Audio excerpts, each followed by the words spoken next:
আপনাদেরকে এমন একটি দৃশ্য বর্ণনা করব যা দেখলে বুঝতে পারবেন বেঈমানদের শেষ পরিণতি কেমন হয়। সংসদ ভবনের নতুন এমপিদের শপথ অনুষ্ঠান চলছে। একপাশে চুপচাপ দাঁড়িয়ে আছেন বিদায়ী অন্তর্বর্তীকালীন সরকারের দুই হেভিওয়েট উপদেষ্টা আসিফ নজরুল এবং সৈয়দা রেজওয়ান হাসান। তাদের সামনে দিয়ে বিএনপির ভাগা ভাগা নেতারা গট গট করে হেঁটে গেলেন, কিন্তু কেউ তাদের পাত্তা দিল না, কেউ একটা কথাও বলল না।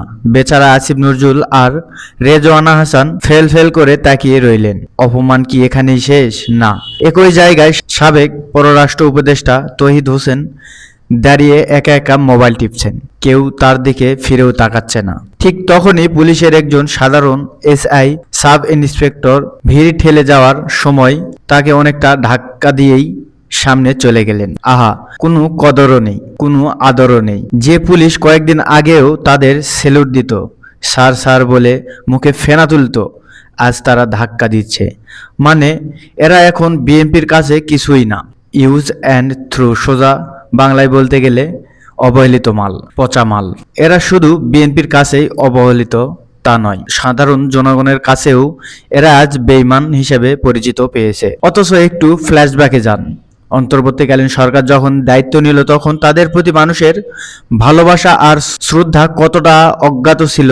ডক্টর ইউনূসের ক্যাবিনেটের সবাইকে মানুষ মন থেকে ভালোবাসত। মানুষ ভেবেছিল এরা দেশের ত্রাণকর্তা, এরা জুলাইয়ের ত্রাণকর্তা।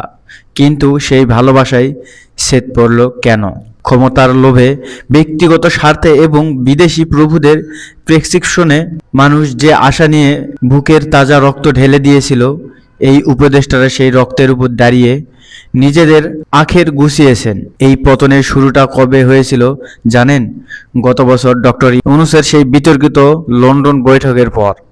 লন্ডন যখন পর্দার আড়ালে মাস্টার প্ল্যান সাজানো হলো, তখন থেকেই দেশের মানুষ ইউনূস সরকারকে সন্দেহ করতে শুরু করলো। মানুষ বুঝে গেল এই সরকার আর নিরপেক্ষ নেই, তারা একটি নির্দিষ্ট দলের ক্ষমতায় যাওয়ার সিরিজ হিসেবে কাজ করছে। জুলাইয়ের ম্যান্ডেটকে লন্ডনের হিমশীতল রুমে বসে বিক্রি করে দেওয়া হয়েছিল। এবার আসুন এক একজন উপদেষ্টার আমলনামা ঘেঁটে দেখি। শুরুতেই আইন উপদেষ্টা আসিফ নজরুল।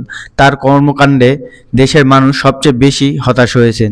তিনি আইনের নামে রীতিমতো প্রহসন করেছেন।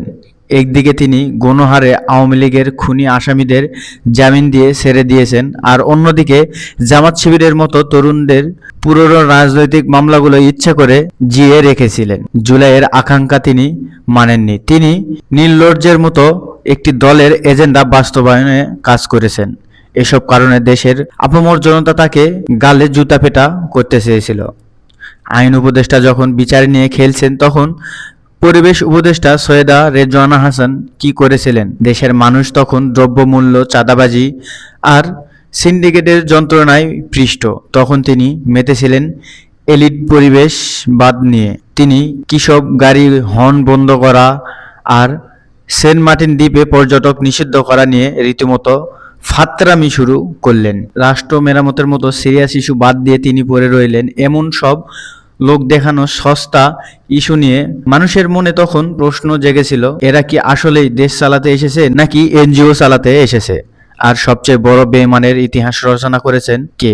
নিরাপত্তা উপদেষ্টা খলিলুর রহমান, যিনি ছিলেন ইউনূস সাহেবের সবচেয়ে কাছের লোক। সেই খলিল নিজে এখন যোগ দিলেন বিএনপি সরকারের। চেয়ে বড় প্রমাণ আর কি লাগে যে এই অন্তর্বর্তীকালীন সরকার পুরোপুরি বিএনপি বি টিম হিসাবে কাজ করেছে। খলিল সাহেবেরা ভিতরে ভিতরে নির্বাচনী ইঞ্জিনিয়ারিং করেছেন, আর তার পুরস্কার হিসেবে আজ বিএনপির মন্ত্রিসভার চেয়ারে বসেছেন। পুরো ক্যাবিনেট কি সবাই খারাপ ছিল? না।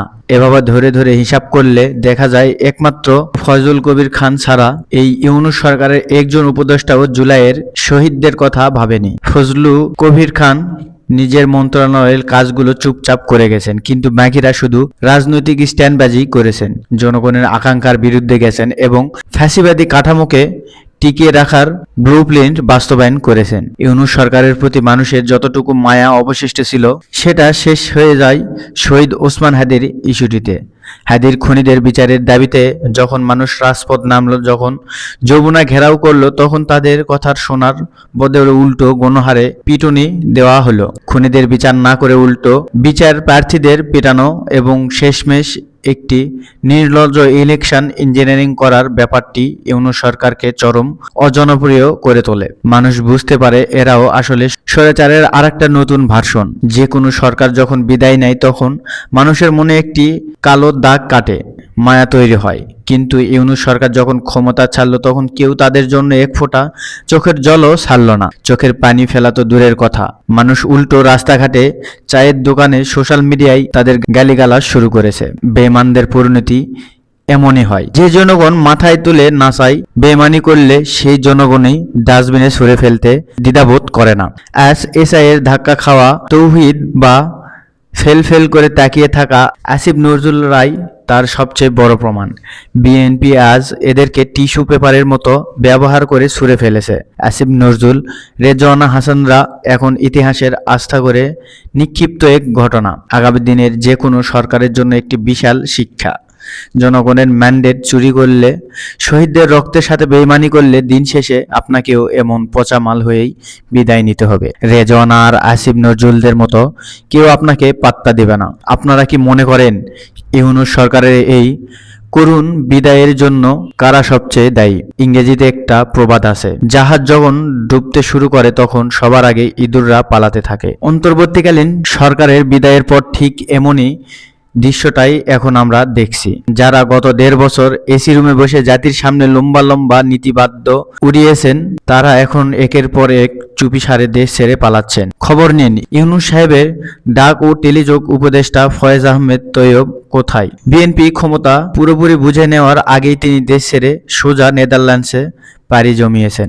শুধু কি তাই, ডক্টর ইউনূসের আন্তর্জাতিক বিষয়ক উপদেষ্টা লুতুফে সিদ্দিকীও নাকি ইতিমধ্যে দেশ থেকে ভেগেছেন। ক্ষমতা ছাড়ার ৪৮ ঘন্টা পার হতে না হতেই এই উপদেষ্টারা যেভাবে লাপাত্তা হয়ে যাচ্ছেন, তাদের মনে হচ্ছে তারা জানতেন তারা দেশের মানুষের সাথে কি করে বেইমানি করেছেন, বাটপারি করেছেন। ওনাকে হয়তো ভাবছেন এই উপদেষ্টারা কি শুধু বিএনপির ভয়ে পালাচ্ছেন?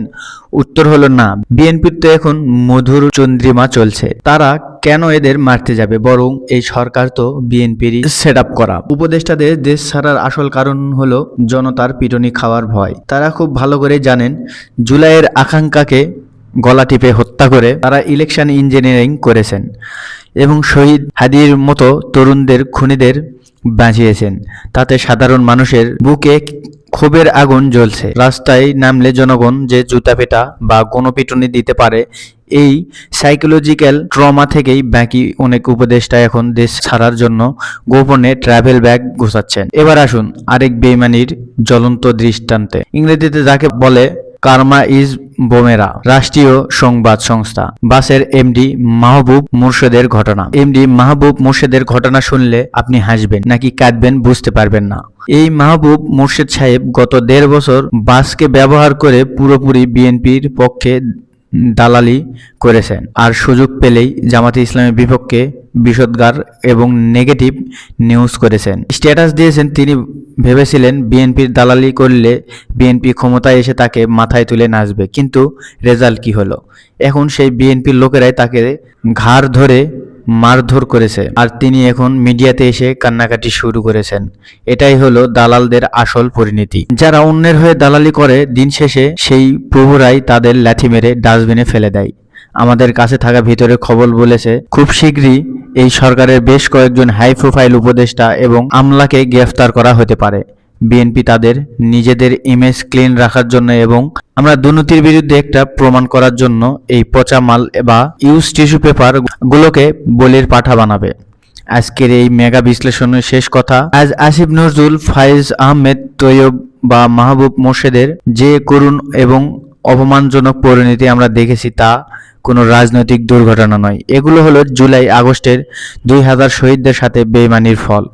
যে তরুণরা বুকে তাজা রক্ত দিয়ে হাসিনাকে হটিয়েছিল, তাদের রক্তের উপর দাঁড়িয়ে যারা নিজেদের আখের ঘুষিয়েছেন এবং একটি দলের দালালি করেছে, প্রকৃত তাদের ক্ষমা করবে না। দর্শক, আপনি কি মনে করেন জানান আমাদের মন্তব্যের ঘরে। আর এই চ্যানেলে নতুন হয়ে থাকলে অবশ্যই বাংলার কথন 24 চ্যানেলটি সাবস্ক্রাইব করে বেল আইকনটি বাজিয়ে রাখুন। আবারও দেখা হবে নতুন একটি ভিডিওতে। সে পর্যন্ত সবাই ভালো থাকবেন, সুস্থ থাকবেন। আল্লাহ হাফেজ। আসসালামু আলাইকুম।